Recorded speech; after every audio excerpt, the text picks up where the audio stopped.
Alright, and I'm back. Welcome back everyone to my blind playthrough of Disco Elysium. Elysium? Elysium? I'm pretty sure it's not that.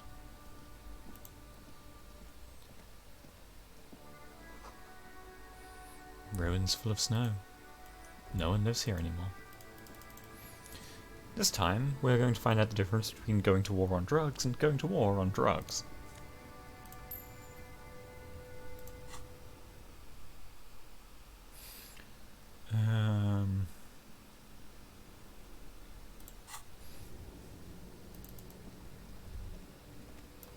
Oh, hang on. Ah, you cheeky bastards. Oh wait, hang on. I busted them. I found the drug runners. It's this lorry. Wait, no, they were supposed to be transporting base ingredients.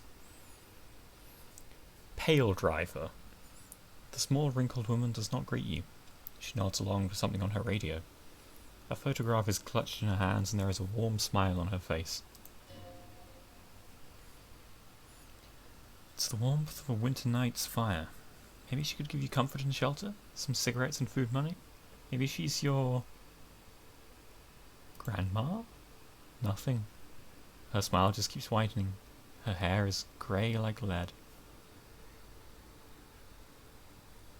That's quite a lot done now. If you want her attention, you may need to be more forceful. Snap your fingers twice becomes an option.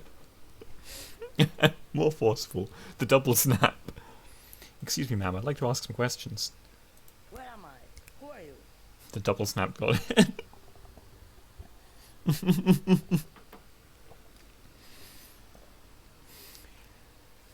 Like a magician recalling a subject from hypnosis, you've jolted her back to reality. The smile on her face has disappeared, replaced by the wary aspect of a cornered beast.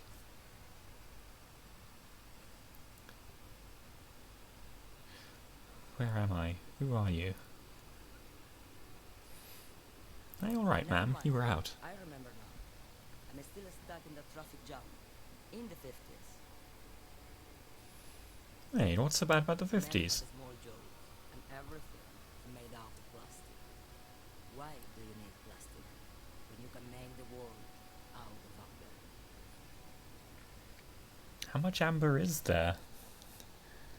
Man, the secondary world is strange. Where else would you be Back then? in Mecca, during the time Mesca. of the revolution, the sidewalks and cafes are filled with young people. I was on my way to see a nearby day picture starring Gabriel Bondier. I'm not going to try this lady's accent, I don't think. Or I probably am. I'm just going to mangle it. Until you come along, that Who's Gabriel? is Gabriel Bondier. A strikingly handsome man looks straight back at you, his head crowned with a wide-brim hat. His hair is dark as an oil slick, and his jaw. Let's assume that's a typo on his. His jaw is. It should be. His jaw is the most perfectly chiseled thing you've ever seen. This man's got a hold over her. Even 50 years later, you can feel it. He was the biggest star of his days. The others used to faint in the aisles of the cinema whenever he came on the screen, and a schoolboy used to memorize all his lines. She leans back, savouring the world she's conjured up. So I take it you were in Mesca when you were young? Someone was. She nods as though a meaning were perfectly clear. I think it is. Someone? They These are aren't your memory? someone's memories, boy. What difference does it make if it's me or not? They are beautiful. That is all that matters, beautiful and true. And they will win. They are coming for this, you know. All of this. I'm vibing with this lady. She seems to derive some bitter pleasure from this strange thought, as if the past will one day wipe the present away, like a tidal wave approaching. Well, sorry to interrupt your dreaming, ma'am. I was there, low man. It was early spring, and the mine behind the black sun had just come up. The posters were 20 meters tall. Everything was gold. Her eyes narrow and she appears to take your measure. While you people were tearing each other apart over your petty little revolution. In the was a golden age. It's good. It was a golden age. Why not, Rife? It's not like I have Here, anything Rife? better to do in this hellhole. And she settles back against the railing of her motor lorry. Behind her, mountains of memorabilia, photos, and knickknacks line the dashboard. What are you hauling? Diamonds. Diamonds, really? Oh, of course not. But wouldn't it be marvelous if it was? I'm speaking to French. This is supposed to be a bit more like Spanish. But wouldn't... this is going to be impossible. Okay, but what are you really hauling? Whatever stupid things they put in the lorry, I imagine. So you don't know what you're hauling in your own lorry? I quit concerning myself with that a long time ago. Besides, I don't drive the lorry for the cargo, if you know what I mean. She says that as if something narcotic is the real reason. Wait, you get high off driving a lorry? Oh, it's so much more than high where I go, Erifa. It's low. I go to the bottom. Yeah, it's definitely some kick, some terrible kick in the dark. A sleep kick. Perhaps you can find out later. What if the cargo is contraband? Then it's contraband, lawman. What, do you want to take an old woman in? Be my guest. Lock me away like bad hand Hermenegildo.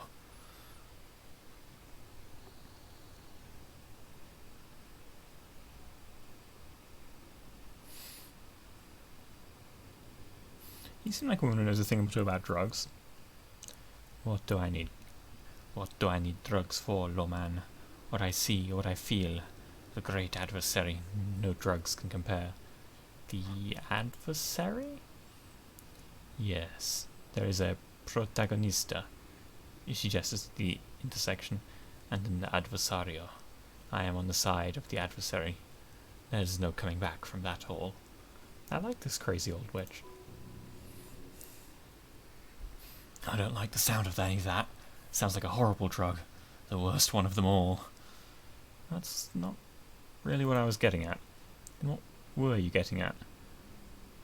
I wanted to ask if you'd be interested in smuggling some drugs. Why would I want to do that?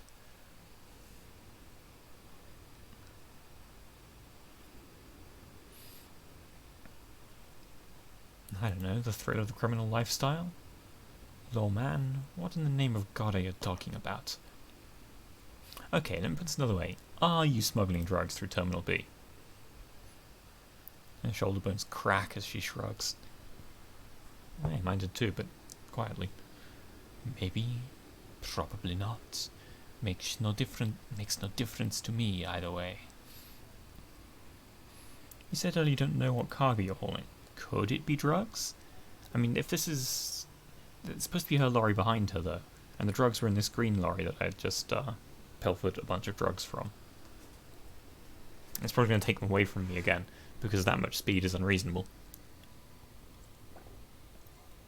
11 users? I could go through the whole game high. Just this month, I made half a dozen trips from Saramiriza to Grad on the U41A.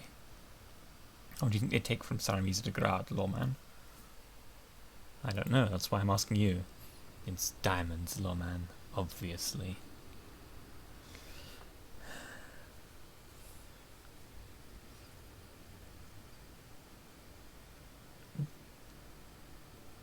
If I had to guess, who do you think is smuggling drugs around here? Easy. It's the skinny man who thinks he's a poet. Never trust a poet.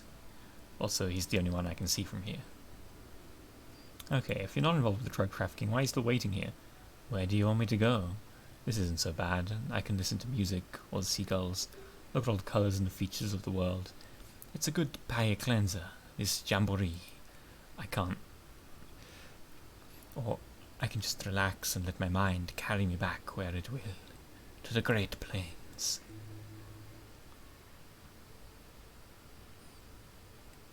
Before I came, you seemed away. She's just a distracted old woman, which maybe let her back to her things. So he doesn't think she's the smuggler? You hear that, lawman? I don't think your partner likes you spending too much time with me. What on earth is my voice doing today? You hear that, lawman? I don't think your partner likes you spending too much time with me. Wait, why is that, Lieutenant? Nothing, I just don't think she's connected to anything. He's worried, but not for her, for you. What is it about this woman if she's not connected to anything? Should you drive a lorry if you get like that? Oh, don't worry about me. I'm one of the best camionneurs around. I drive routes no one else will. What routes? Lomonosov's land, Daknaya Zemlya, the Western Plains. She nods and closes her eyes again, letting her mind submerge. A terrible cold comes over her, rattling her teeth as she stares inward. The Transcatler Magistral, U41A, has Estradas do Mirador, all the good ones, the deep trenches, where the bluebirds fly.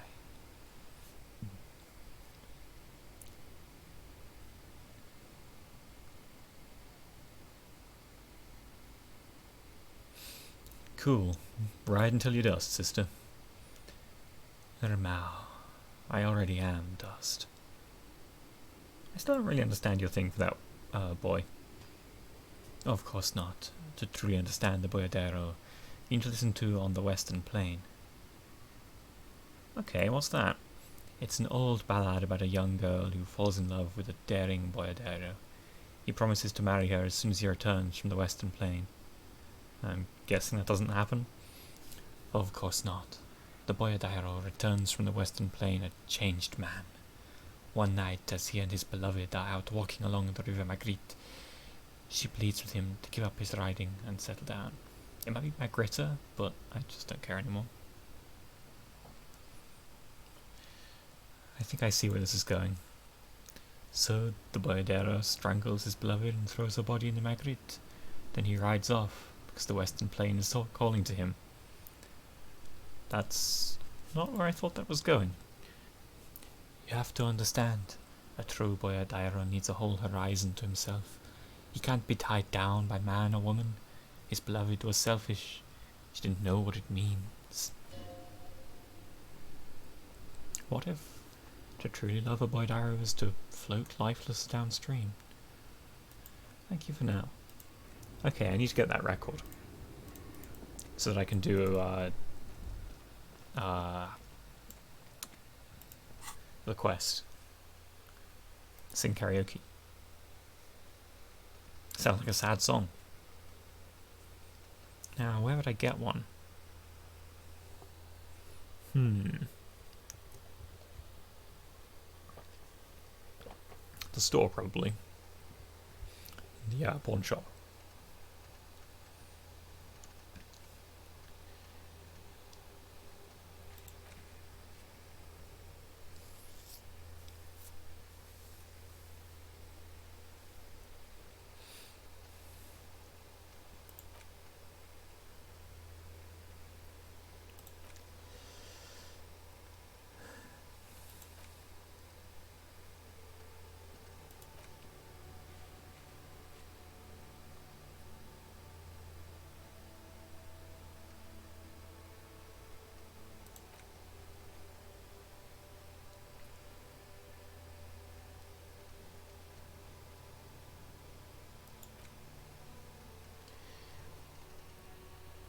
Anyway, the one that I wanted to do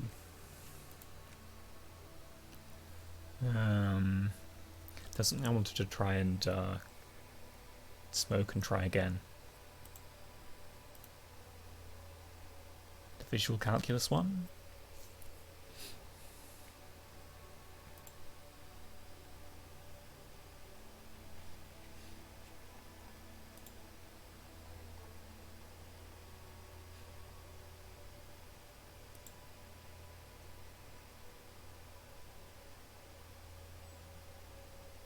This drama one I wanted to try, I remember.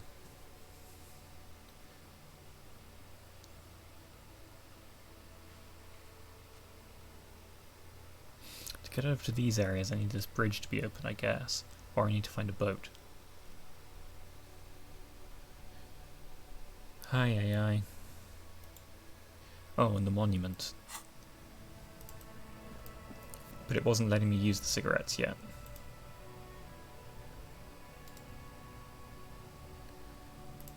Because I abandoned the find smokes and smoke them task. And it said it would take 3 hours until I could try it again. So another hour from the current time.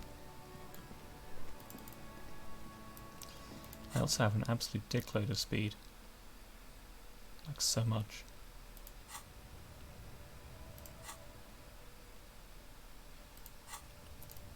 I don't really have a use for Motorix right now. Or Psyche, because I basically pass all the Psyche checks.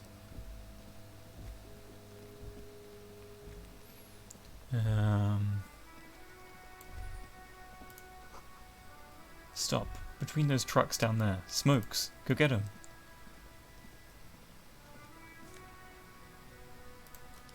Yoink. Okay, I now have like a whole ton of cigarettes. But I still can't smoke them.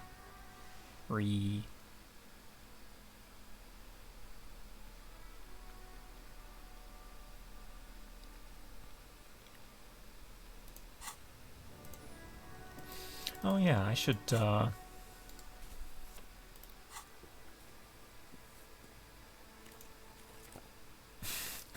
like that fucking kill yourself, you asshole, is an option. But I'm worried that if I do it, I actually will. Let's read a case file that I haven't done before. The Square Bullet Hole Murders. It would be very interesting to read about these, wouldn't it? I mean, there seems to be a square-shaped entry wound in the victim's forehead. She's been sitting there for weeks, on her rocking chair, with a square hole in her skull, staring at the wall, her mouth agape.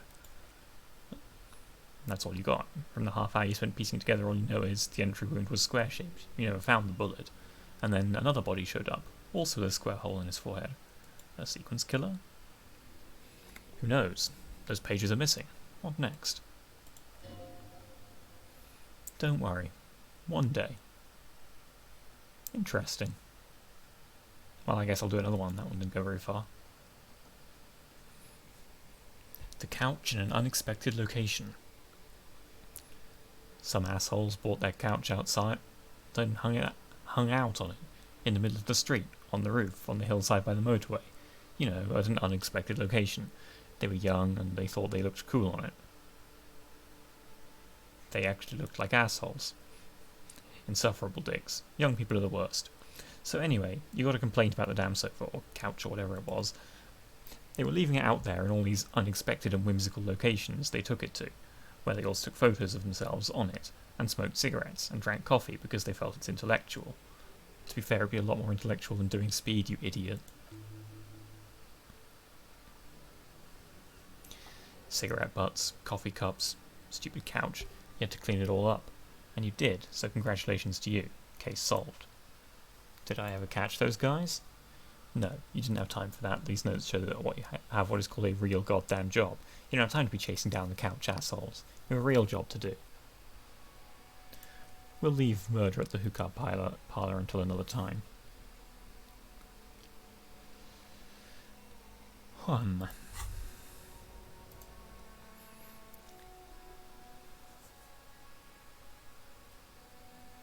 That took an entire hour? Well, okay. You picked the best one. This soldier is fat and succulent. What are you waiting for? Light up. Re-become yourself. Oh yes, Bratan. Please light up. You need a trooper between your lips right now. Calm your shit down. Go to Pleasureland. Become a genius. Light it up. Get a load of this rock and roll hip-hop here, people. Johnny Thundercop fishes a cheap lighter out of his pants. With a flick of the thumb there's fire. A primal satisfaction. Here we go. What are there repercussions if I do this?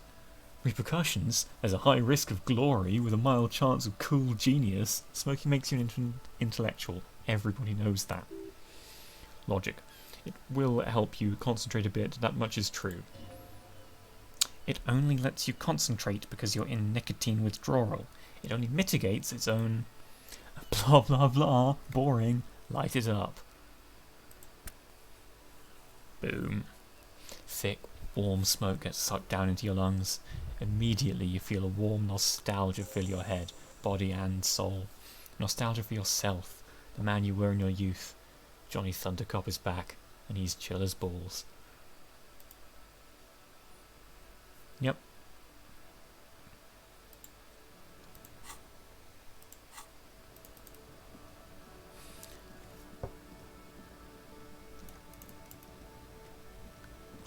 So I wanted to retry this statue thing. Still only at 28%. Did I have some other... What's going on with Encyclopedia? Intellect base +2. Well, where intellect base has just been given +1 from smoking. And I'm 1 experience point short of putting a point into it, but I'm not going to put a point into it, that sounds horrible. Sure. That was not a success. What did you do? You have no idea what you did a week ago. How do you know what this guy did many centuries ago? I'm probably not putting points into Encyclopedia to unlock that. I feel like it's kind of an unnecessary skill.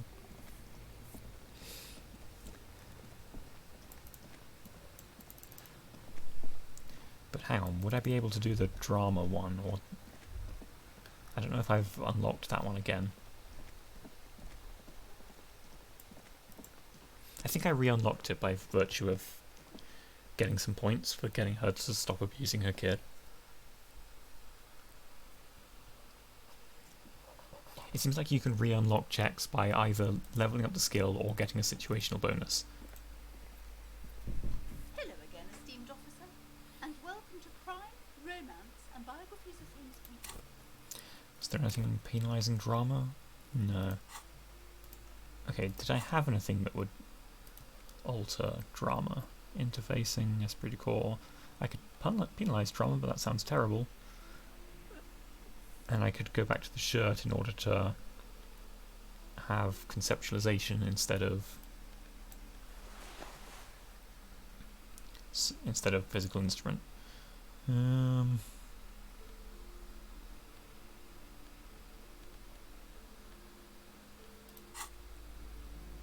again, esteemed officer. Let's roll it.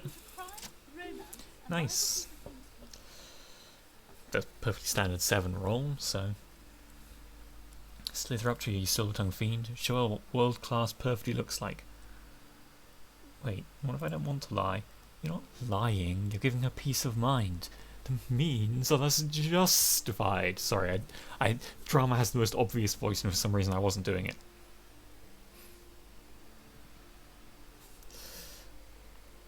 Ma'am, I came here to help. I've handled paranatural situations before. Are you sure? I don't think I haven't seen charlatans before.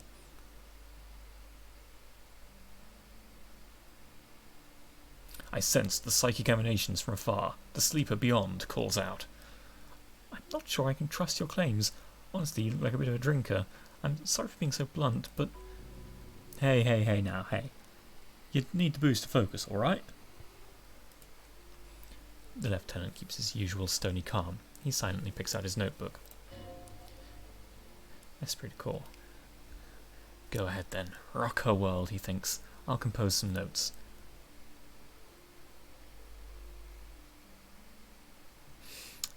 I admit I've had my share of drinks, but only because the spectral realm is parapsychologically taxing. How do you know all this?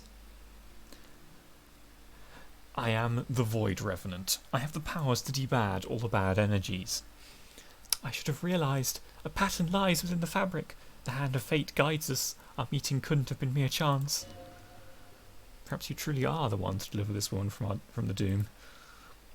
But I am not the only one at risk. I have to think of my daughter. You're certain you can help us, keep us safe? I can't allow any collateral damage to hit us.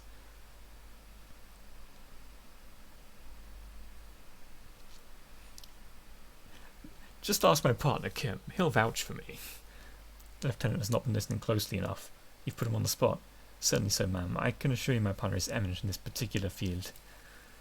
If you promise a good officer, then You might be our last hope. Do you swear it? On my honour. R.I.P. this guy's honour. Well, that's not news. Thank you, sir. A timid sigh of relief followed by a cautious smile. There's one more thing I haven't told you about yet. The entity. Of course, the entity, for I have sensed its presence. You have? The entity takes the form of a woman, a witch probably. I've suspected that she must be connected to the curse ever since I first saw her. Do you know that she lives inside the chimney? Chimney, the passage between heaven and hell, of course. Yes, that chimney is part of the building's central furnace and it's enormous. She's barricaded herself behind some metal security curtains. God knows what she's doing there. Some unnatural magic, I assume. You should go find the entity and ask what happened to all the companies in the building. What is the source of this curse? Here's the key to the warded door behind the curtains. Take it. Oh, and please, do return to me after you've looked around. I'm quite anxious to know what she has to say about the curse. What did you discover in there? Unbelievable darkness and ruin.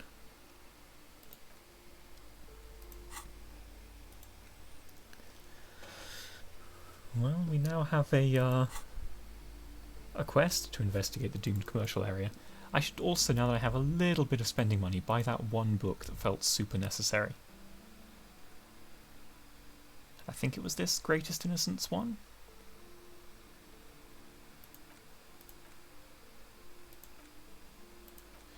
High Speed Love.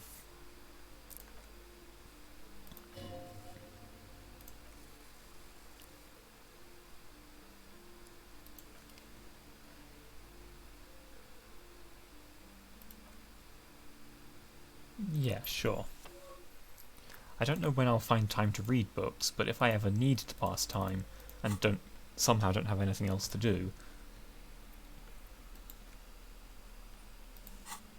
I mean, I guess that's what I do with the case files, right? They're sort of like a free book that the game gives you. Indeed, it passed a whole hour just reading a couple of them. You see a dimly lit room full of dusty furniture and trash. A doorway stands in the back, covered in dozens of scary little cage-like trinkets, your shadow looming over it like an omen. A small, terrified "Oh!" escapes from Plaisance, I forget how she pronounced it, as she tries her best to look away, her round face buried in her hands. Is it just a room? Okay, it's pretty spooky. It is pretty spooky, and they've put a lot of wards on that door. No sane person would ever put their head in such a hairdryer. Yeah, I can't disagree. A vaguely androgynous portrait of a man. Merely looking at that unmanly haircut threatens your masculinity. Wow. Toxic. So I actually have that's interesting. I get a +1 on this check for breaking into the Kuno's parents' apartment, even though I used chain cutters for that. It's like about the self-concept, I guess. The thinking of oneself as the kind of person who can break down doors. A heavy door with a missing handle stands before you, covered in dozens, if not hundreds, of little oddly shaped trinkets and charms. It appears to be locked. Knock. Only an echo. No one is there. Unlock the door. After exerting some force, you manage to turn the key. It's eerily silent. The door slides slightly open, letting a draft of cold air into the room. You feel tiny hairs on the back of your neck rise up, as if someone's standing right behind you. Touch the back of your neck. What is this feeling? Outside, the wind howls in from across the bay. The building at Rue de Saint-Ghislain stands like a matchbox on its side, with men inside like little wooden sticks ready to catch fire. A panicking woman squeezes the pendant around her neck until it leaves a mark inside her palm. A man a few meters away stands frozen with a key in his hand. Somewhere inside, a spider is spinning its web. Let's open the door and enter.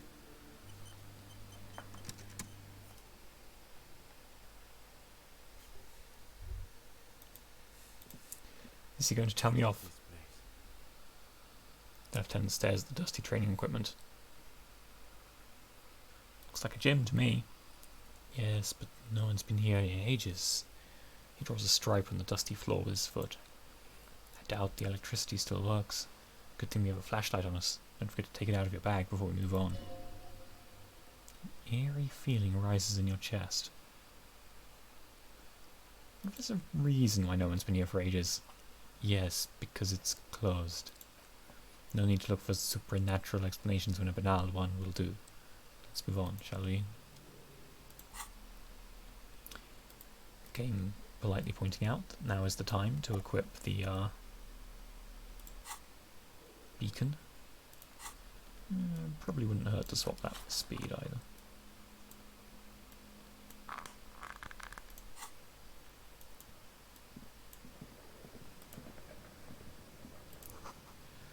Sand is dripping from a punch bag.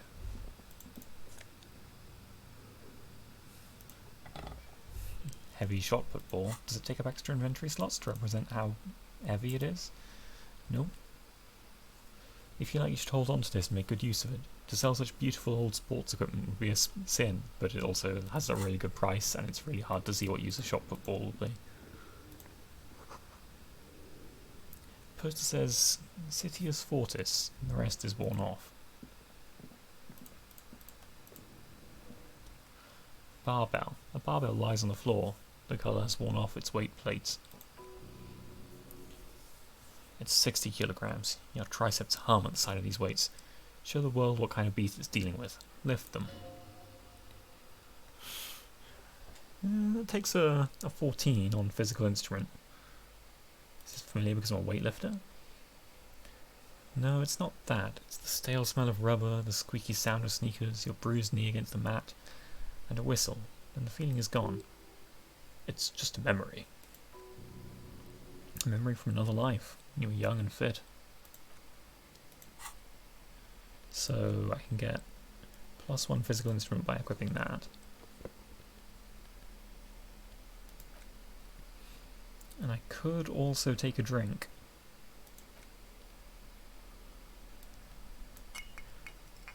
For a +1 physique.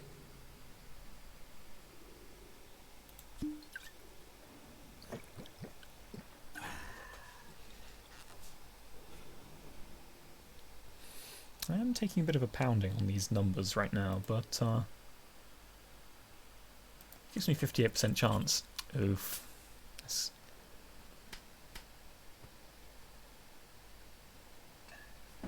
oof. Ouch. Owie. Surprised it doesn't damage morale as well. You manage to hoist off the ground, but the barbell feels wobbly and dangerous. Your hands slick with sweat. Turns out you're no beast, just an old man with bad form.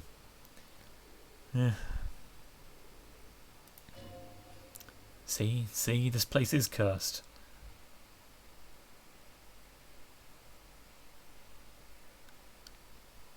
Seems I'm a little out of shape, or maybe these gloves just suck. Proper weightlifting gloves would definitely afford a better grip, Lieutenant agrees. Did I miss the interacting with something that would have made that easy? I better take a painkiller. But I'm starting to see how you can go through all of your health and morale and need to sleep. Okay, we have entered the spook zone. It's dark, it's spooky. There's a pile of window panes for reasons that don't really make sense.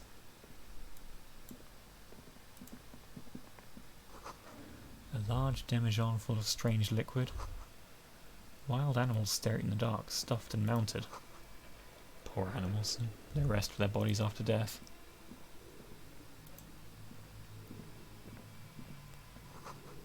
Airship rotors covered in spider webs. They remind you of blades. Damn, this is just like so extra.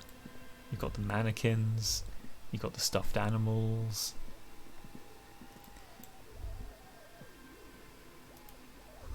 Naked mannequin torso, strange yellow colour.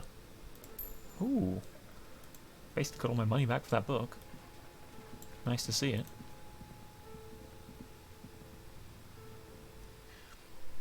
This appears to be some kind of machine with a cube-shaped heart and wired framework.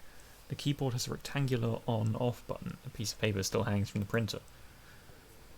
A radio computer, says the lieutenant watching you settle on the machine. Just sitting here without anyone in sight. He sounds surprised and a bit cautious. Do you think I should turn it on? We have one of these down at the station, but I never really learned how to use it. Let's have a look at all the other things in here first.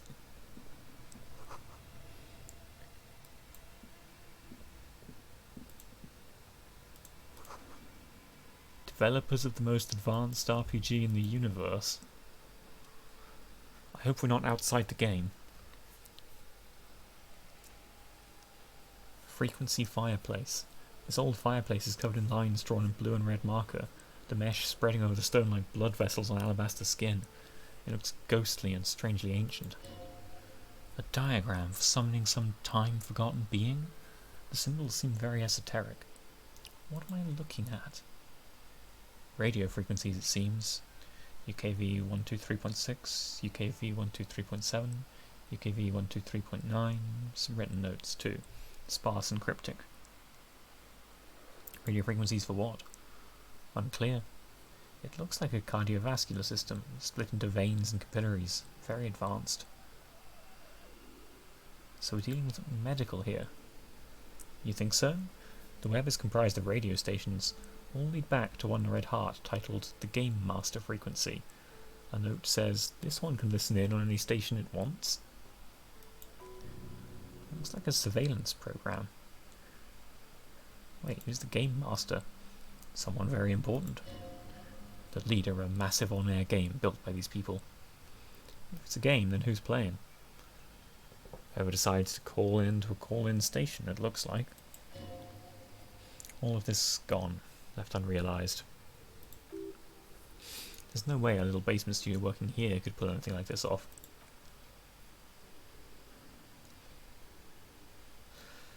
My god, the lieutenant leans closer, his finger tracking the maddening rhizome. It's as if the less money they had, the more ambitious their project became. This is definitely the devs commenting on the game that they're making, but what are they saying? Why do you say that? The schedule. He nods at the calendar on the chalkboard, wiping his mark-stained fingers clean. I know doom when I see it. My company was running out of funding. What else? Nothing, it's just lines on marble, an echo from times long ago. No one has used the fireplace in ages.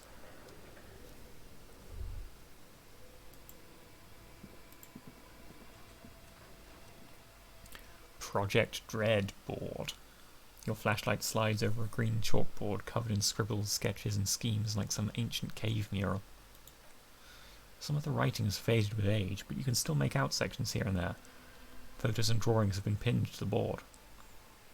Inspect the drawings. These lithe, pointy-eared creatures appear to be different types of welkins. You can make out autumnal candle welkins casting wax-based magic, translucent welkins with organs shining under their skin, and even aether welkins hailing from the vast emptiness of sidereal space. Who are all those creatures? Fantasies of a tortured, feverish mind? One of the welkins, towering among the rest, appears to be different, however. Examine the welkin. This is important. It's Vara Hamira, a high welkin, his face white and scarred like cracked marble. This is clearly a welkin supremacist. The note says, all non-welkin races will be purged.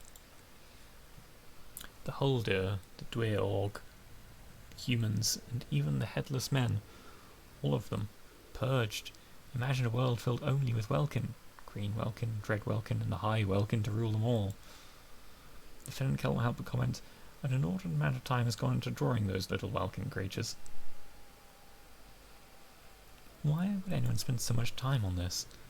Some people really like building a world, I think, even if it's just for a game. Who are these creatures? Who drew them? Are they real? I have so many questions. This looks like concept art for a project. It's not really real. What if there's a welkin supremacist? Political commentary. That one has a great beard, too. This has been educational, let's move on. Just look at those details. So much effort. It's very directly talking about the game itself here, but it doesn't really seem to have much to say about the game. It's just like, hey, look at us, we're a bit meta. Which, cool. I'm in favour of being a bit meta. Inspect the photos. The photo collage depicts barren, icy landscapes wrapped in perpetual night. You see permafrost and glacial landforms, dead trees groaning under the snow. Entire oceans have been frozen from shore to shore. There are pictures of settlements on dried-up riverbeds abandoned in a storm, animal corpses in the dark, carcasses and bones. Albeit dark and cold, this vision also feels cosy in its own way, like eggnog or morphine, a much-needed respite from our... I lost the way. A pinned postcard reads, "The heat-death scenario, a desperate fight for geothermal energy engulfs the world as Wirral becomes untethered from its sun, drifting through the universe." Inspect the schedule. This is a monthly calendar from the year 50.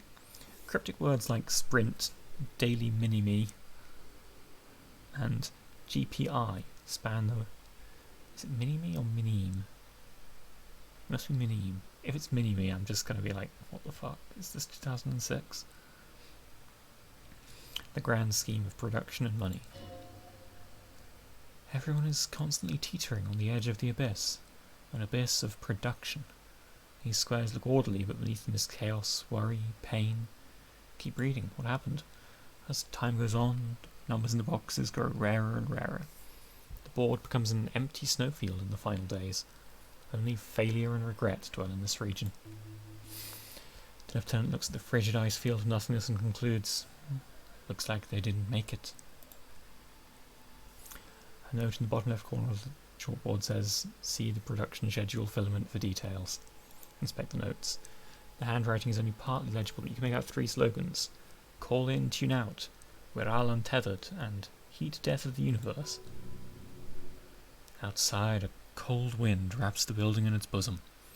Snowflakes in the wind. An old woman passes what the locals call the doomed commercial area. She tries hard not to look at the bookstore windows. It's unwise.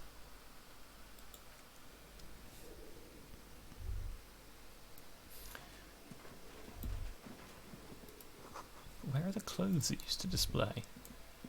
Good question. I mean, I'm making bank in this area. Can't argue with money. Skis with Slipstream painted on the laminated top layer. Steel rotor blades bearing a Slipstream logo. Production schedule filament memory. So I can probably use this with the computer in order to learn something, or I can sell it for like,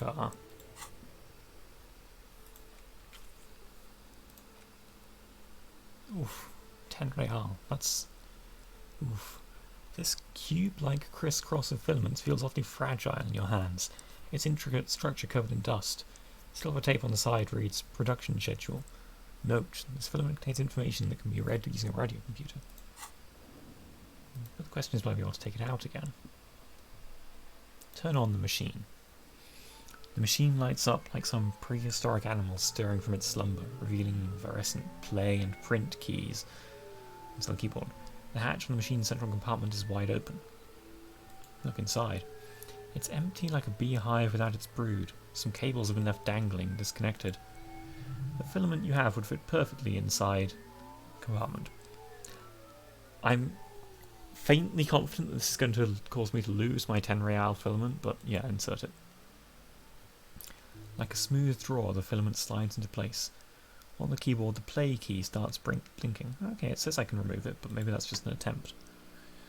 A bar of fabric right above the keyboard starts producing a soft hum. The sound of static seeps through the machine's planar magnetic drive. Have you stirred the ghost of the doomed commercial area from its rest? Could this be its dismembered heart beginning to flutter? Oh no, it was already glowing and now it's making a sound? It's probably some alien seer-like technology. The static gets louder, slowly filling up the abandoned hall, until a voice speaks out, crackling and old, cutting into the air. East Insulindian Repeater Station. Good afternoon, Fortress Accident on Rue de Saint-Gislain. This is East Insulindian. Repeater Station 1. Please repeat, is this the production schedule?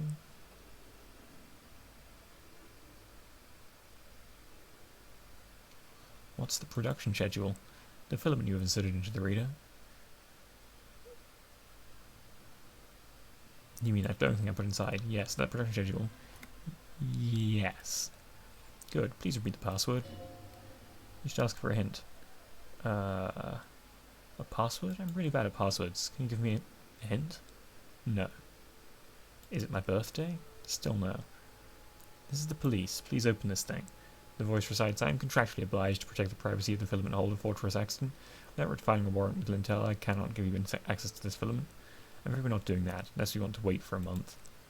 Now, can you please repeat the password? This is like some kind of hypothetical computational future where your computer isn't actually yours anymore, it's just out in the cloud. I don't know the password. Received, I will register this login attempt. Sounds bad, a login attempt, something a criminal would do. Don't worry, passwords have a way of turning up sooner or later.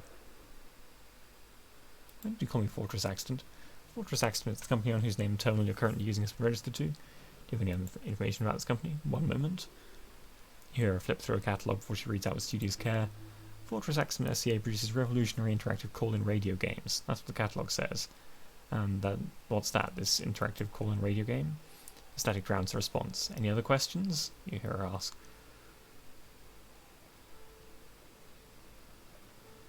Are you a machine or are you alive? I'm alive. I'm 74 years old. My name is Yvonne. She whispers in your ear.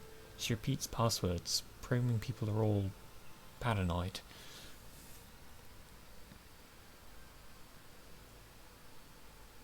Yvonne, my partner here tells me you're here because radio computer guys are all paranoid.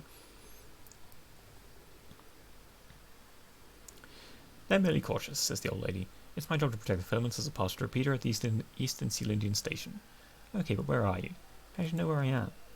I work as a repeater at the Eastern Repeater Station. It's my job to know where you are, Fortress Accident. As for me, well, I'm sitting in my cubicle surrounded by a wall of radios. On an island on the river Esperance, a small woman, all skin and bones, sits in a room filled with audio equipment. Thousands of tiny lights are reflected back from prescription lenses, like stars in the dark. Doesn't it get lonely sitting there all by yourself? Doesn't it get lonely doing this job? Lonely? Lonely? Why would it get lonely? I get to talk to people all day. That's why she does this. That's all for now.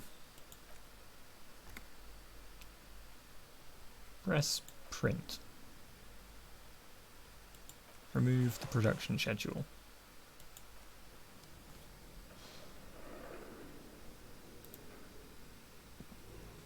Okay. What do you think is going on with that computer, chalkboard, and fireplace?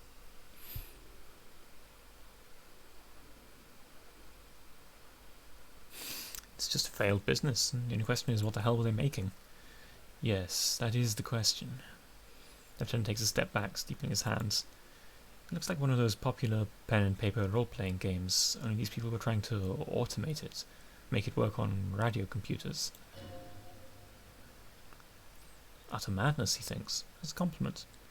How are they planning to do that? Through call-in stations. None of the players have to be physically present. Anyone in the world can participate in the game as long as they have a two-way radio. Technology in this world, frankly, makes no fucking sense. It's one of those sort of like, what if technology had developed differently and all these cool things were hanging out together with each other rather than, but physical reality. I guess maybe it just isn't part of physical reality. It makes sense if their guns are radioactive. Then there's the game master frequency that listens in on the smaller call-in stations.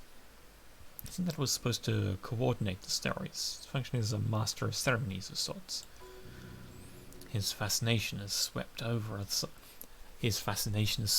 aside other concerns for the moment. He's a little hooked. Has anyone ever done this before? Not to my knowledge. They make automated games in Grad, Messina, Königstein, places with industry. but I don't think anyone has attempted to create an what the fuck? Interisolary? Interisolary. Interisolary. Interisolary. Isolas were things. Interisolary. We just don't have the technology. And this was a role-playing game? Indeed, those Welkins are a dead giveaway. Role-playing people love that stuff. The world looks like a modified version of the Viral board game, with heat death thrown in. What do you think happened to the company? No idea. They stopped filling out the schedule on the chalkboard. Wow. Indeed, it's ambitious and untethered from reality, but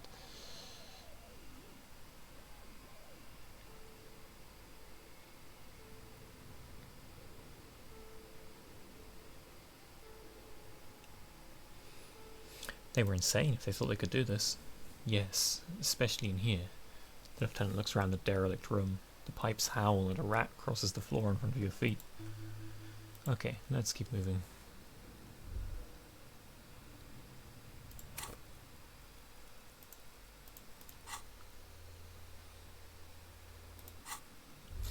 Well, I didn't find the chimney yet, so keep looking.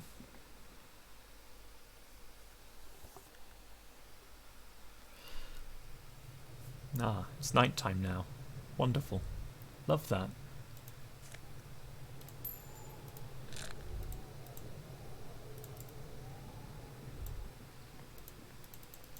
Or is this more inside?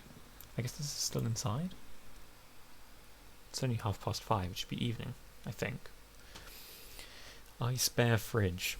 You see a terrifying ice bear with a strange compartment in its belly. The door is covered in frost and the bear's eyes are glowing red. This ice bear is a hypercarnivore. Be careful.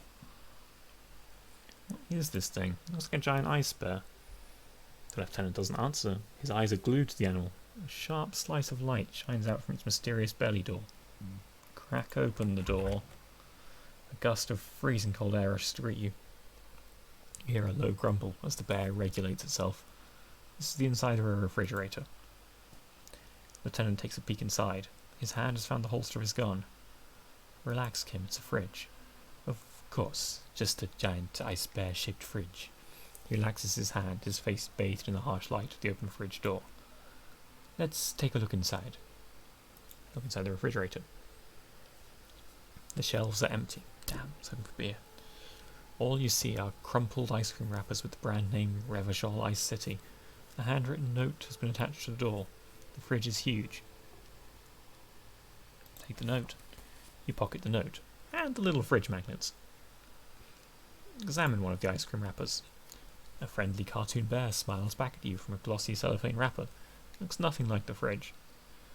What is a giant bear-shaped fridge doing in an abandoned cellar in the first place? Good question. It looks like an ice cream fridge. The lieutenant reaches one of the wrappers. He studies it in the light. As they try to sell ice cream from this hypercarnivore? I know, said the lieutenant. What an unfortunate marketing choice. What is even worse, the bear is still costing them money to this day. The lieutenant points at the red snaky cable running from the fridge. The fridge buzzes with energy. The electricity on the bill in this thing must be catastrophic. I mean, I doesn't have the option of unplugging it, which is perhaps unfortunate. The wall collapsed. It's inaccessible now. Ice cream makers? This must be another failed business. Flashlight casts a strange shadow. There's a hidden doorway here.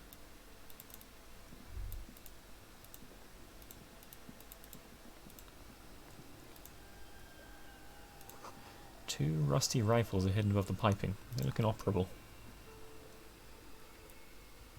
A hole in the wall. Uh-oh. A few bricks have fallen off, revealing a compartment behind the wall. It's too dark to see in. Where are we? It seems like an old bunker from the Revolutionary period. Look at all those rifles. He points up at the rifles under the ceiling. Must be an old weapons cache. Oh, there's a hole in the wall. There is, yes, and there also appears to be something inside the hole. Interesting. Do you want to take a look? Okay, I do. Your hand reaches deep into darkness and spiderwebs rummaging around. You find rusty rifles hidden away. Rifles, Kim? Are these any good? Inspect them. Most of them are rusty and inoperable, but one catches your eye. A bolt-action model with a fine wood stock. It's in better cosmetic order than the others. This one looks nice. An old Belle Magrave from the Revolution. Lieutenant notes with approval. His eyes are gleaming. It seems to no longer be functional, but still a beautiful thing in its own way. What does this mean? It means there are firearms, albeit inoperable, still lying around in Martinez. It's an interesting coincidence, I must say. Useful in the future. Oh, I missed the thing that empathy said there, but I think it was something like he likes. And he was happy to hear that. A frozen ice cream maker that's still running. I'm surprised that's not worth more than the production schedule filament memory. 4-shot bolt-action military rifle with a wooden frame. Handwritten note from the fridge. A note from the fridge. The note is written with a blue pencil on a piece of lined office paper. The kitchen magnets have left spots on its surface. Does it say anything interesting? This is tangential at best, but the lieutenant's detective instinct is still active. Read the note. Someone has scribbled, "S, I can't believe the off-site copy is still here. The illiterate ginger kid keeps stealing stuff from the studio, so I had to hide it somewhere safe. You'll find the filament memory with the off-site copy in the frozen ice cream maker. Please take it home ASAP, it's important. I do it myself if I live in a civilized place with a freezer. Take care, Silislaw." I wonder who wrote that note.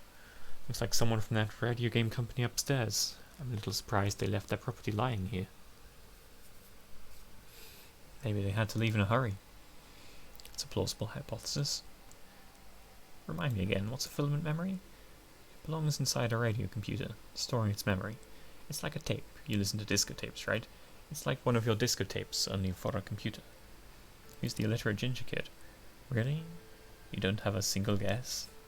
You mean Kuna? Oh, I'm sure that child would love to get his hands on a filament memory, even if he doesn't know what to do with it. He'd probably try to pawn it for speed, based on our encounter. You have any idea where the frozen ice cream maker could be? I don't know, I assume it's somewhere close to the ice bear fridge. Didn't you see one right next to the breaker box? I did indeed see one just now. Put the note away.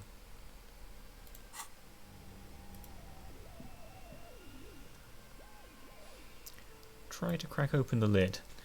You slip your fingers under the frozen lid, but the ice is too cold for you to get a good grip. A pry bar would come in handy here. If you want to try again, you need to have the pry bar in your hand, detective. Well, I didn't know that, did I?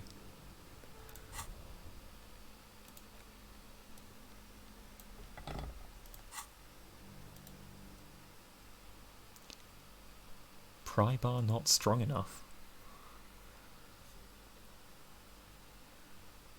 Physical instrument, heroic. And that's with me still boozed up as well, and with the physical instrument shirt.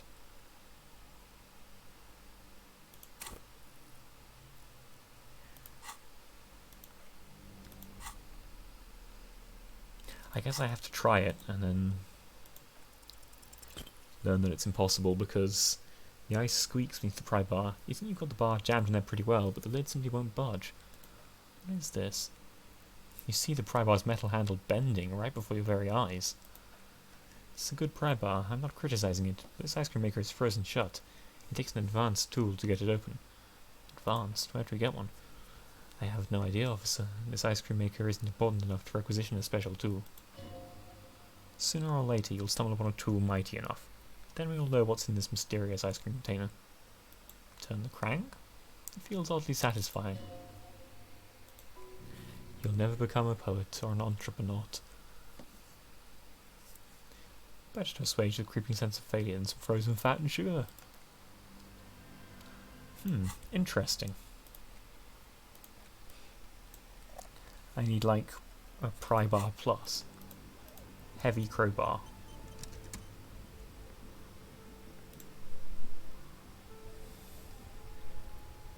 A gun.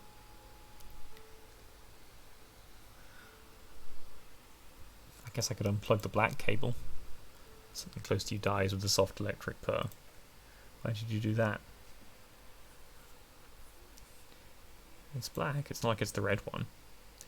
The electric distribution board now has one cable missing. Unplug the giant red cable. An electric sizzle. The room is slightly quieter now. Okay, so we've solved part of the curse in that we've gotten rid of the...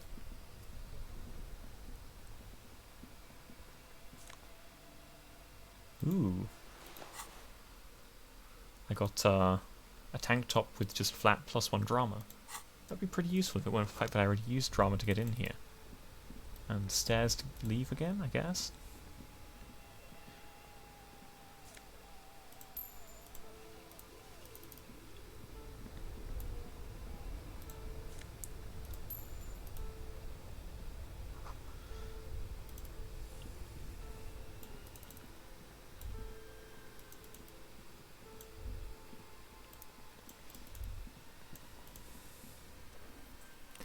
A thick layer of coal dust covered the furnace, colouring it pitch black. Kim, what is this thing? Is it a furnace? Looks like an old central furnace used to heat the building. It's connected to the chimney. He opens the door and gingerly peeks inside. No one has used it in ages. No signs of any recent fire, only dead rats. Look inside the furnace. It's dark and grimy here. In the darkness you can hear chatter. It's coming from above. A voice, or several voices, talking to each other near the smoke chamber upstairs. What are you doing? The lieutenant asked as he climbed halfway inside the furnace. I'm hallucinating, or maybe it's the entity. Wait, really? The lieutenant sounds concerned. Take your head out of the chimney, please. It's not safe. It feels safe to know that Lieutenant's got your back, now and always.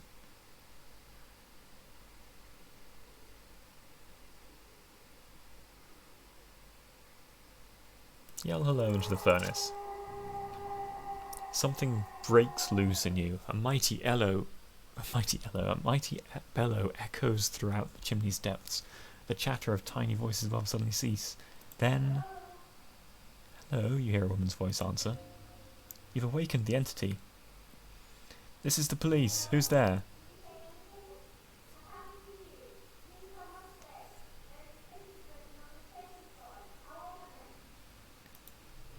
You hear a low rumble upstairs, the sound of a curtain being pulled aside.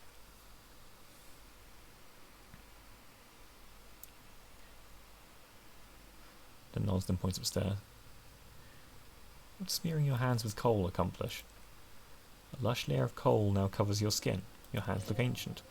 You feel the spirit of Ramud Kazai, ancient hero of Grad, pulsing through you. All that's left is to cover your face in war paint. No, Hadramut Kazai! Smear your cheeks black with coal. 3 dangerous stripes appear on your cheeks, telling stories of your wild soul. What are you doing? Nothing. Sorry, that was stupid.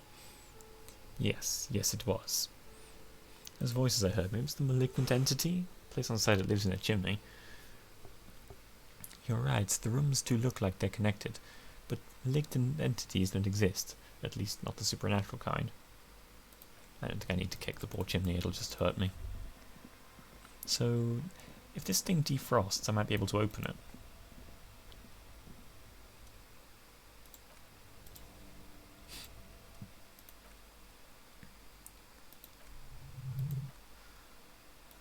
Okay,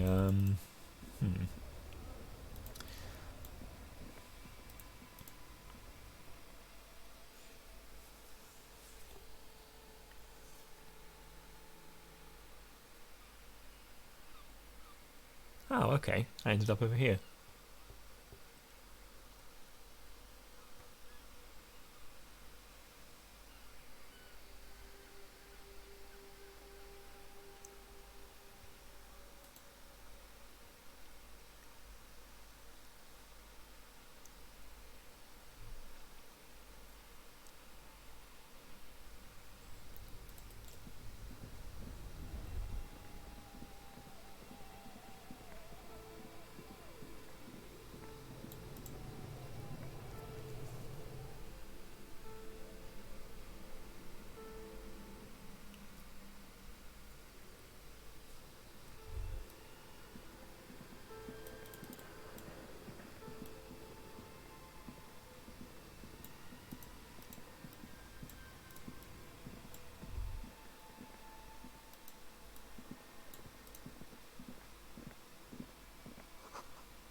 shoes in a puddle of melting snow.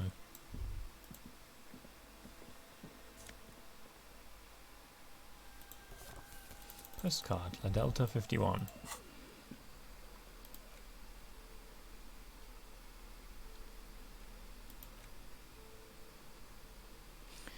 The sunlight has made this postcard almost completely sepia-toned. Midtown traffic passes overhead, the ghosts of skyscrapers disappear into a beige midday mist. Vapor rises from the delta. The postcard is prepaid. Oh, it's an artist. Probably.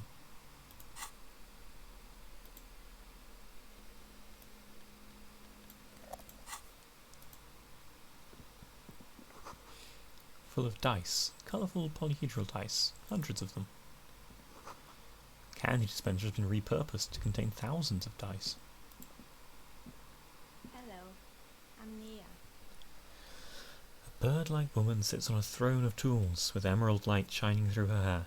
Did you try knocking on my window? I must have missed you. I've been listening to my media. She taps on her headphones. So what kind of die are you looking for? Could this be the malicious entity? Perhaps it's wise to go along with this masquerade for now. Hold on, what do you mean by milieu? A media is like a calling station. You need a two-way radio to access one. That's why I have these. Mostly, they just teach you to swear in different languages. But some of the stations can be quite interesting. I was so absorbed, I must have missed you knocking. You must confuse me with someone else. I haven't knocked on your window. Then how did you get inside? By the side entrance? You know what? It doesn't even matter. What matters is that you're finally here. Let's talk dice. Did you have something specific in mind? Why are you asking about I'm a dice? novelty dice maker. Tell me the name of your role-playing system and I'll make the die you need. That's why you're here, yes? As she speaks, her bone-like fingers fiddle with a ring. Her bones light, but her hands strong.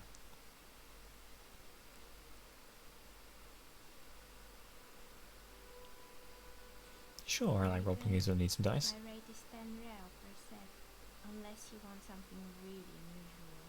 Take a look around and see if there's any particular stone you want to use. The walls around her are covered with rows of precious stones and minerals. I could totally go for some fancy stone dice, but I'd never used them. This person means you, or no one else, or anyone else, absolutely no harm. She will answer freely and honestly. How did you become a dice maker?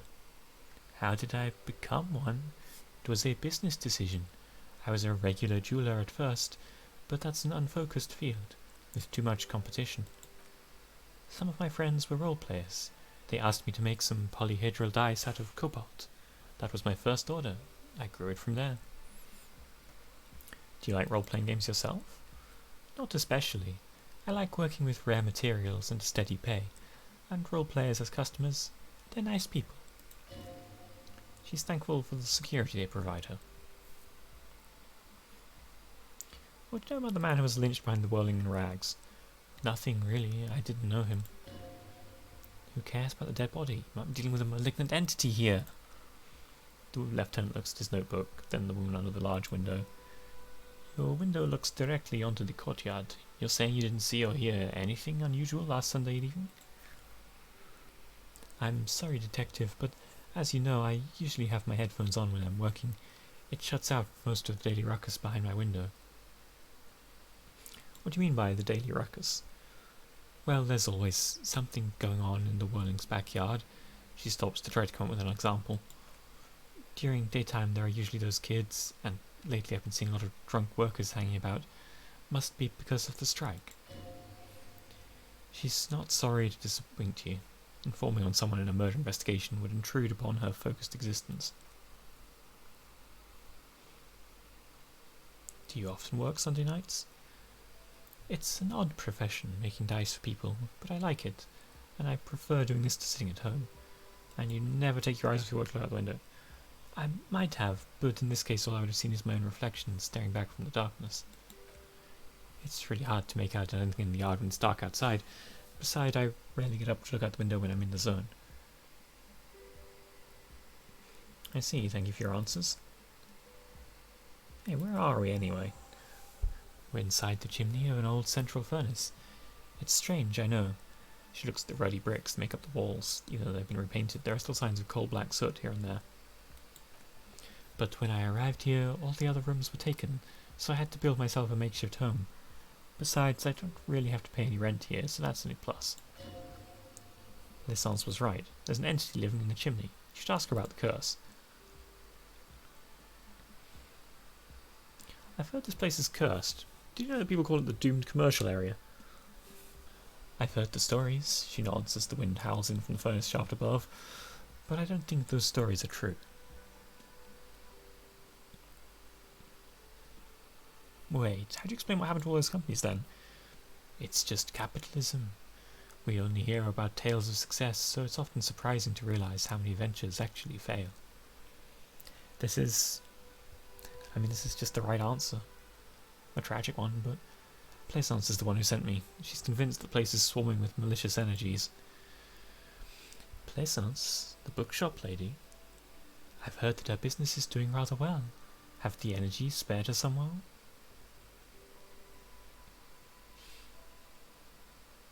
Actually, the bookstore isn't doing that well. There are hardly any customers, and she has to exploit her own daughter to keep the company going.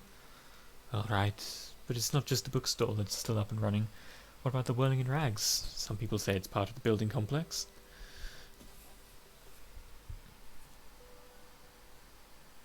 Hold on, the Whirling is part of the doomed commercial area? You could say so. Both houses were built at the same time and under the East Delta Commerce Center project. The Whirling isn't doing well either. Its waitress just took off and customers have trouble paying bills. The waitress took off because I, screwed up her relationship with the manager. Well, deliberately. Helpfully. And customers have trouble paying bills. That's me. Because I broke everything. And then there's me. She sighs, looking at her messy work table. All kinds of tools lie there scattered, from knives to carving files to wire cutters. I've been here for 14 years, selling novelty dice to role-playing enthusiasts. Not exactly a million-real business idea, yet somehow I've survived despite the talk of malicious energies. Strange, isn't it?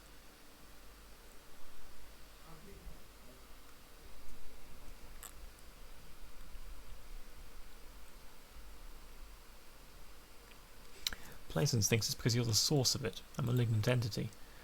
Malignant entity? What does that even mean? Some kind of sorceress? What about you, officer? Do you think I'm the malignant entity? Time has come to face the source. Fear not, for the forces of this universe are supporting you in this psychic quest.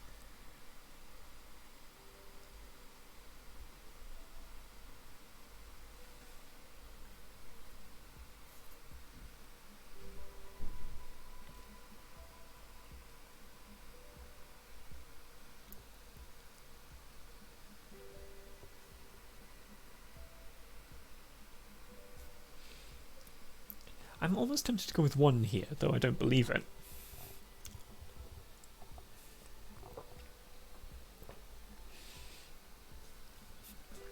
I feel like there's some brilliant deduction that it's on the tip of my mind.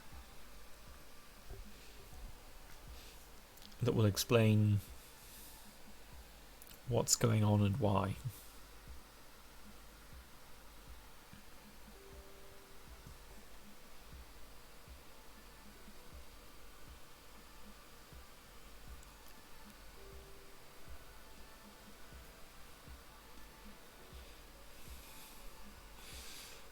And then I need to start off... I'm thinking in Ace Attorney terms. Honestly, I'm still not sure. This world is a puzzling place. Is it now? I've always thought it's a rather mundane and boring place with no supernatural surprises in sight. Well, if you ever find a way to explain all those inconsistencies in the curse, let me know.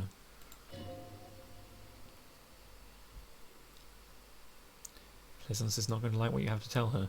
Shiver's legendary 14. Why hasn't her business failed? Do you know what happened to other tenants? Everyone's gone. Interested in anyone specific? Used to be a hair salon here, right? Yes, I think it was called Androgynous Orlando or something similar. They weren't a big hit around here. Turns out that working class men don't like genderless haircuts. They're scared of that word. You wouldn't like it either. The others would laugh at you. It's not about the haircut, it's about the confidence.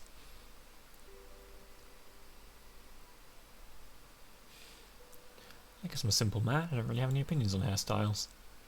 Me neither, I just wanted it off my face. She tucks a strand of hair under her headscarf. What happened to the gym? It wasn't merely a gym, it was Temetep's boxing club, a community project created to steer at-risk youths away from drugs and crime. And who was Artemetep? A kind man from Simsk. I heard he had some trouble with the law when he was younger, and that's why he wanted to start the gym, as his way of giving back. Maybe that's what Kuno needs, a community-centric boxing club. Kuno. Who's Kuno? He's a little ginger gremlin who likes to defile dead bodies. Oh yes, you mean the kid with the sailor's mouth. Yes, I've heard him yelling profanities in the backyard. She looks out the window. It's oddly quiet there at the moment. I think it will take more than a gym to help that kid. Judging from the kids I've met so far, it didn't really work, did it? It didn't. If anything, it made the youth situation in Martinez even worse. At some point, someone started a rumour that the punching bag downstairs was full of amphetamines. You should have known it. Eventually, the coalition took away the funding and the club went bankrupt. This was a few years ago. It's gotten much more peaceful around the plaza ever since. There's somebody who makes stuffed animals. I saw mounts lying around. You mean Mr. Fabron, the taxidermist? No, he mostly just did drugs. But what drugs exactly? I need to know what drugs he was doing for my police report. He got high on some weird taxidermy chemicals. I wouldn't recommend it to anyone. Eventually they caused him to lose control of his bladder. The smell was awful. Even you can probably do better than that. You can almost see it. A small, sickly old man hunched behind his work desk, his pants stained with old piss, stuffing a sad, stiff-legged raccoon dog. The entire scene looks tragic. What's up with the broken windows? Oh, this one's a mess. There used to be a company that promised to repair windows 24 hours a day. What could go wrong with this one, right? Turns out the business was actually set up as a front for an illicit group that was producing snuff milieu. Who would have guessed? They never cleaned up the debris either. Now it's just littering the hallway and I have no idea how to get rid of it on my own. Cool, very cool about the debris. What's the snuff milieu? It's a sub-rosa radio station that broadcasts real murders with real victims. Some people pay good money to get off on it. On the radio? Man, the world's a terrible place. I'm not asking that question on electrochemistry. Don't worry, the ICP has a separate division that deals exclusively with unlicensed sub-rosas. This isn't our problem. Good luck with that. It's not easy catching those perpetrators. Good luck with that. It's not easy catching those perpetrators. There's a terrifying taxidermied bear in the cellar. Oh boy, the fabled Revachol City. You're in for a treat here. She smiles and leans closer, hands on her knees like a stand-up comedian ready to tell a story. The place was owned by two guys who had some rather innovative ideas about marketing. The bear was one of them. Now ask me about their other ideas. Alright, what about the other ideas? There was really just one, and it involved picking out the prettiest girls in the neighbourhood and paying them 20 cents an hour to man the booth. And by man the booth I mean slump behind the counter with a face that could maim you if you ever dared to disturb their bored magazine browsing. Oh, so she works at Frite now. Sounds like she really didn't like those girls. Reaction speed. Frite does the same thing. Hey, for once the character is figuring out the things that I'm figuring out.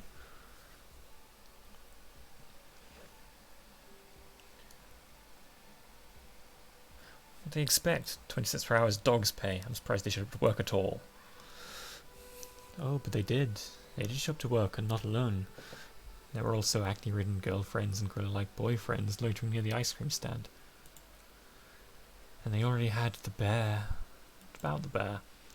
The bear, she repeats, pressing thumbs into her temples like trying to suppress a headache. It didn't work out? Of course not. The bear was terrifying. No one wants ice cream guarded by a hostile apex predator.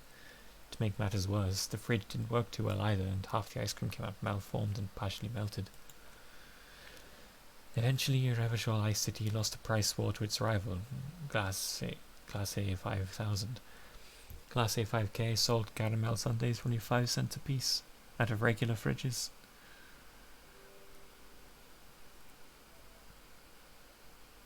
I killed the bear. You did what? She swivels her... I unplugged the fridge to help Revachol Ice City cut their losses. Of course they left it plugged in. Even in death, the bear is costing them money.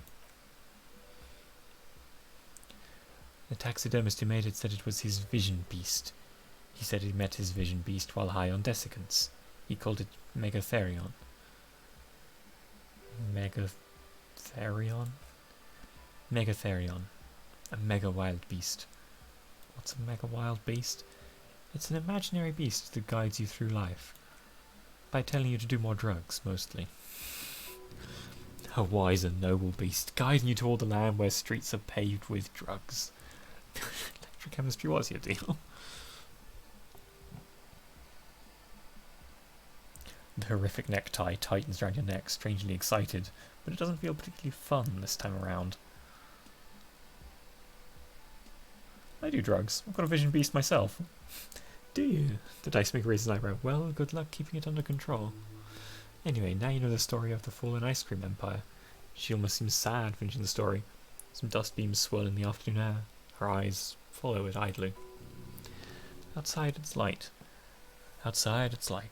Light scatters from the low-hanging cloud cover. There's always the threat of snow.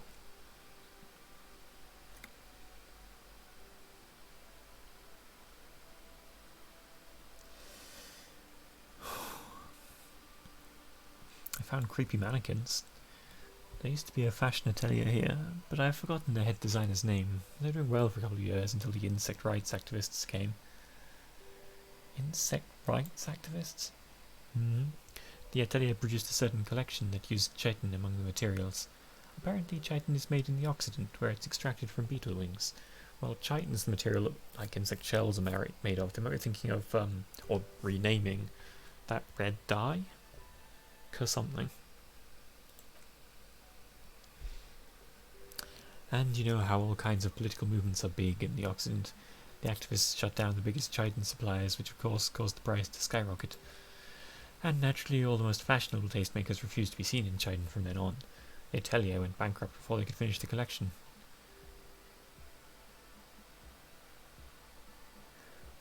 But insects don't have any brains or feelings. Actually, insects do have brains. But yes, I understand what you're saying. I think the protesters took it a little too far. As she shifts around you notice several dead flies on the windowsill in front of her. Legs up, they're not moving. Murder. Murder!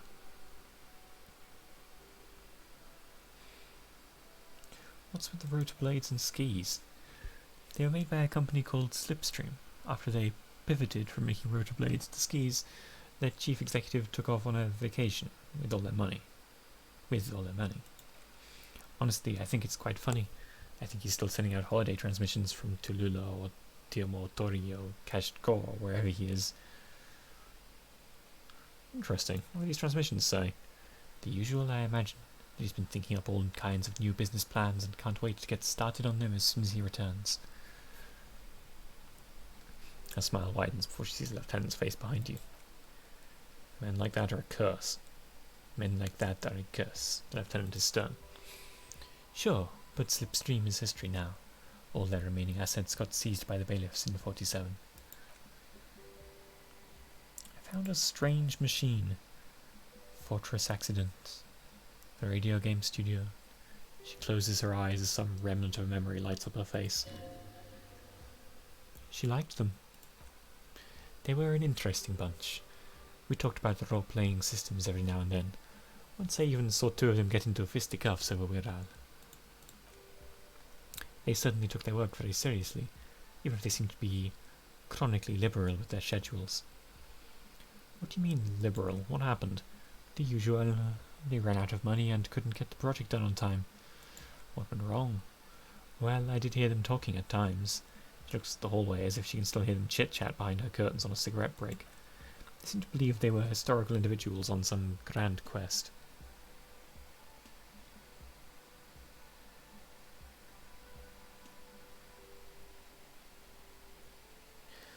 From what I've seen so far, the project did look quite impressive.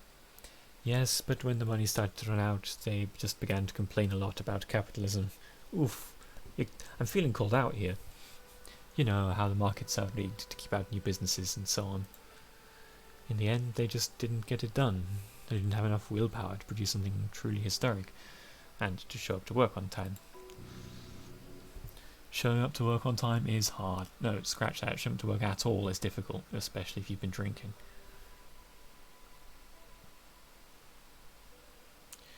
That's too bad. I would have supported them. The project looked great. Not the wisest decision. You'd have lost all your savings. She tosses a pair of dice on the table. One of them stops near the edge of the metallic desk. The result is a 1 on a 20-sided die. The result is a 1 on a 20-sided die. I'll see if I can remember to do that for perception, but I don't make many perception checks successfully. Though that might be helped by my massive stock of speed from now on. The dice is black and filled with little silvery flakes, like snowfall.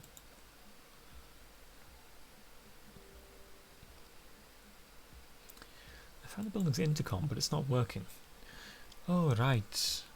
She rubs her forehead, her scarf has left a faint line on dusty skin. I hope you didn't try to ring me. I think none of those doorbells work, including mine. I'm still in the middle of connecting the wires. Sorry about the confusion. So you tell me you have a doorbell there. Which one? The one with an empty name card. It's the last one in the list. As I said, it's quite useless right now. It doesn't work yet. I have more questions about the building. I actually have other questions. Okay. Thought complete. Jamais vu.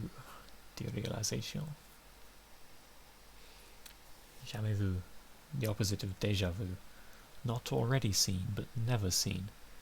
Everything that should be familiar appears strange and new, like some half-forgotten day in your childhood. Only now. That's the feeling you've been having, and for who knows how long. You should go and ask Joyce Messier about this. What world are we in? This is the fundamental question. Gives me intellect learning caps, and experience points for clicking orbs, which I seem to do a lot of, so...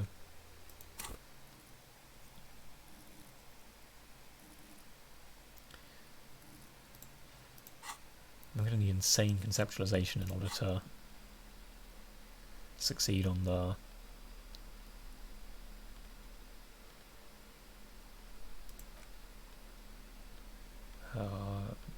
check that I wanted. Shivers was the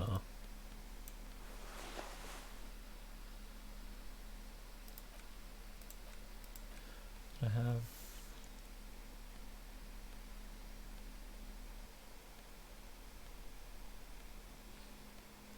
Shivers is physical, so I'd have to drink more booze if I want to boost before it.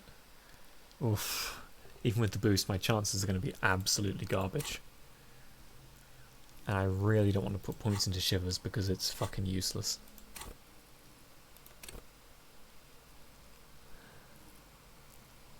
I felt like I had something else that boosted it, but that I'm not using at the moment. Am I just crazy on that? Oh no, it was the other coat. No, that's...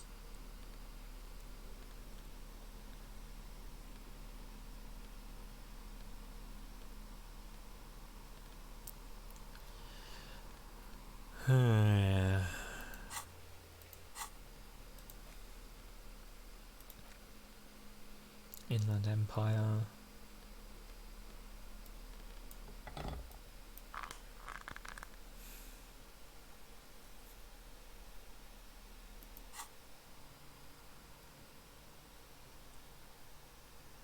I feel like making this check is really important, but alcohol can probably get quite expensive. Still, I have 2 days of rent already.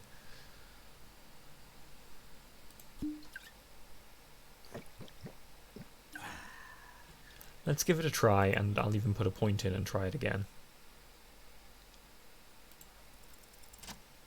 Ooh, rolled a 9. A gust of cold air sweeps through the chimney. The stones and minerals on the shelves rattle as though agitated.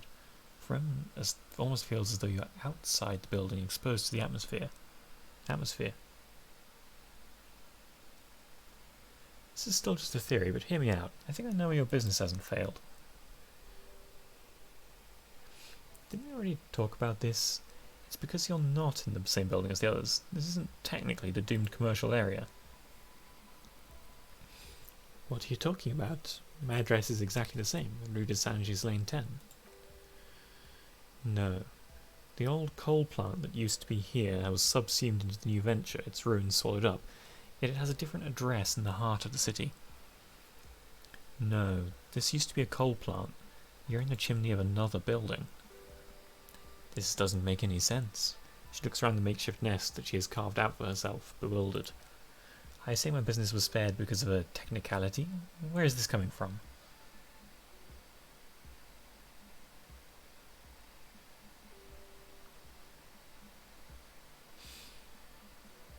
I kind of want to go with it has a different address in the heart of the city. It has a different address in the heart of the city. And what, does it mean I'm safe from failure? Don't let her become complacent. She's done this war her soul against the evil forces. No one's ever really safe from failure. What? Do you know what this is? She raises her hand to reveal a piece of metal shining on her index finger. Your lucky charm? Some kind of ward? It's a mourning ring. I made this when my first company failed. It was a small jewellery shop right here in the East Delta Commerce Centre, built with the little I inherited from my parents. I drove it to the ground within a year. I didn't have what you would call a viable business plan.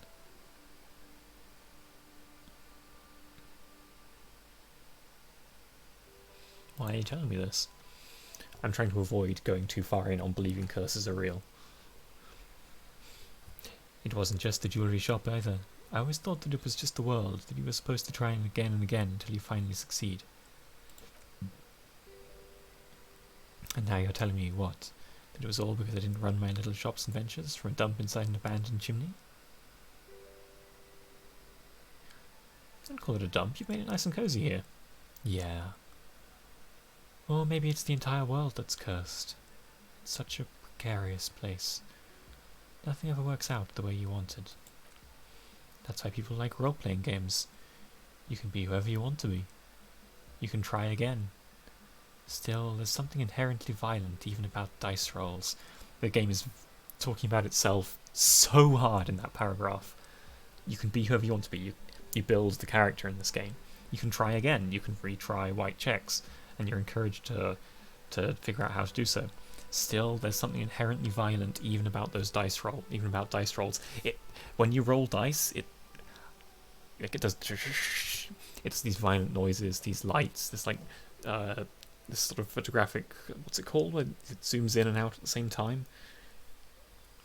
You're changing both the position and the focal length or something. There's a name for it. And it does that deliberately, you know. It's about to explain how. It's like every time you cast a die, something disappears. Some alternative ending, or an entirely different world. She picks up a pair of dice from the table and examines them under the light. Thought gained. Precarious world. Well, I don't need any dice right now.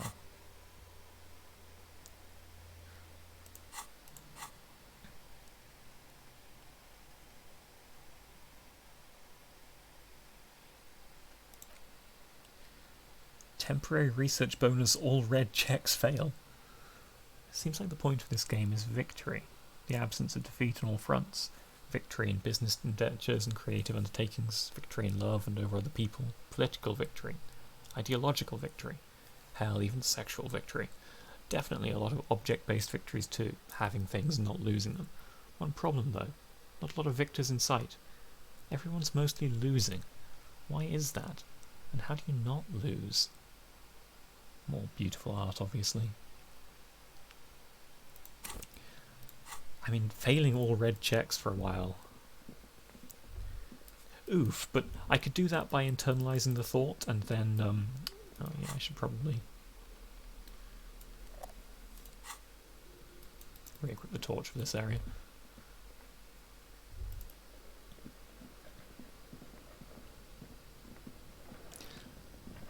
I'm still frustrated that I couldn't get the ice cream thing open, or figure out the password for this, but perhaps those are related.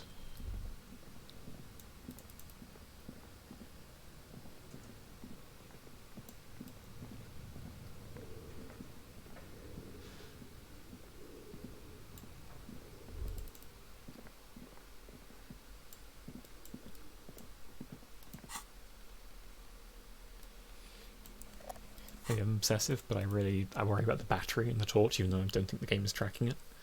And it might be nuclear powered. I love this game so much. It's so many levels, man. Anyway, I was going to say I could internalize that thought and then read a book for 4 hours. You're alive and well. Don't keep me waiting now. What's in there? In that dark sarcophagus? The Dark Sarcophagus.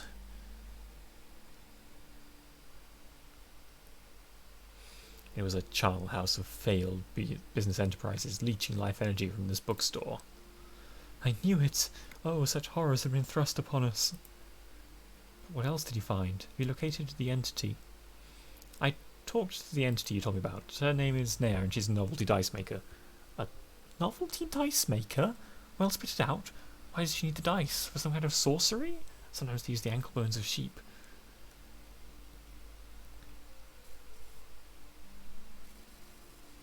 No, ma'am, I have felt her aura. She is not the one to blame for this curse. I don't understand. If it's not her, then where is the source of the doom? How did she explain the curse? She's squeezing on the pendant too tight. A drop of blood in her palm. Just say you don't have any answer yet. The uncertainty is killing her. You've come this far. You know how to end it. Ooh, got that 13. There is an entity behind the entity.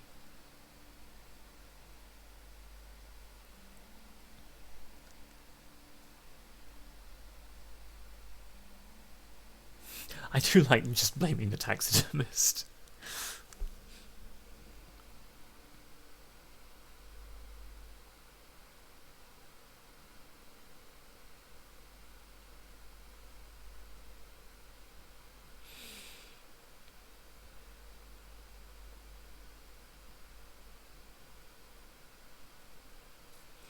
Because I mean, like, probably cleaning out all of the dangerous taxidermy fluids and with their awful noxious vapours would be a good start to making this place less terrible, but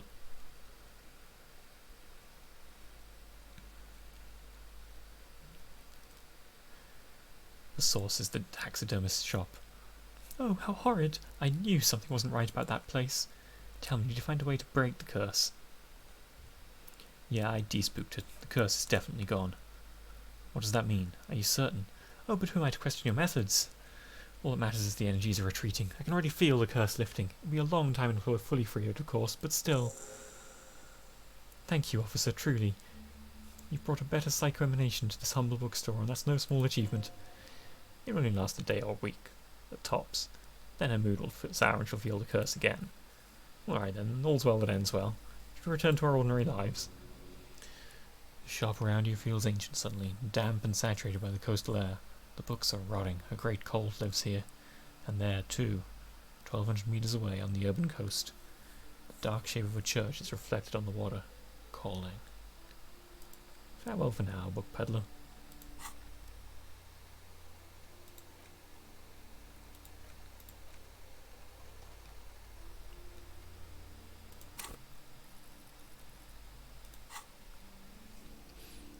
Doing decently on points, at least.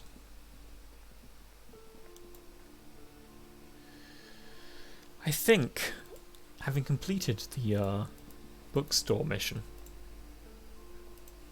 our ongoing war on drugs will cease for today. I look forward to continuing this playthrough of Disco Elysium on Wednesday evening. I hope you all join me. Until then, everyone, good luck and have fun.